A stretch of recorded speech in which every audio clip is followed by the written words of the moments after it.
ឆ្លងកាត់ជំហានទាំង4នេះមិនយូរមិនឆាប់អ្នកនឹងក្លាយជា CEO ដោយក្តីស្រមៃ Chief Executive Officer CEO គឺជានាយកប្រតិបត្តិរបស់ក្រុមហ៊ុនមួយហើយជាមេដែលមានតំណែងធំជាងគេបង្អស់ក្នុងក្រុមហ៊ុនមានសិទ្ធិគ្រប់បែបយ៉ាងជាអ្នកបង្កើតច្បាប់ទម្លាប់ផ្សេងៗហើយមានទំនួលខុសត្រូវបង្ហាញពីគោលដៅដែលក្រុមហ៊ុនចង់ទៅតើមានជំហានណាខ្លះដែលអ្នកអាចនឹងក្លាយជា CEO បានជំហានទី1រៀនឲ្យចប់បរិញ្ញាបត្រជាន់ខ្ពស់ Master Degree CEO នៃក្រុមហ៊ុនធំៗភាគច្រើនមានការសិក្សាខ្ពស់ណាស់យ៉ាងហោចណាស់ពួកគេរៀនដល់ថ្នាក់បរិញ្ញាបត្រជាន់ខ្ពស់នេះឯងជាពិសេសគឺថ្នាក់គ្រប់គ្រងពាណិជ្ជកម្ម MBA ជំហានទី2ត្រូវមានបទពិសោធន៍ផងដែរមុននឹងឈានដល់ឋានៈជា CEO អ្នកគួរតែសាកល្បងយកបទពិសោធន៍ពីថ្នាក់ក្រោមឲ្យបានកាន់តែច្រើនកាន់តែល្អ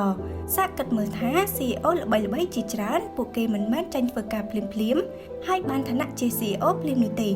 ពួកគេសុទ្ធតែធ្លាប់ឆ្លងកាត់ការតស៊ូនិងបទពិសោធន៍ជោគជ័យខ្លួនទៅហើយ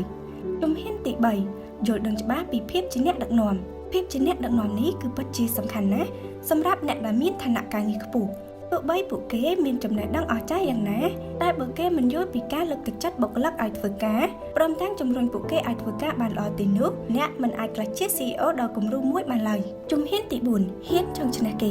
ខណៈពេលដែលអ្នកជាមេធំគេបង្អស់ហើយបើអ្នកគ្មានចំណងចង់ឈ្នះដៃគូរកស៊ីផងតើឲ្យក្រុមហ៊ុនអ្នករំពឹងអ្វីទៀតដូចនេះចង់ក្លាយជា CEO អ្នកក៏ត្រូវទាមទារចំណងចង់ឈ្នះនិងចង់ប្រកួតប្រជែងជាមួយគេផងដែរ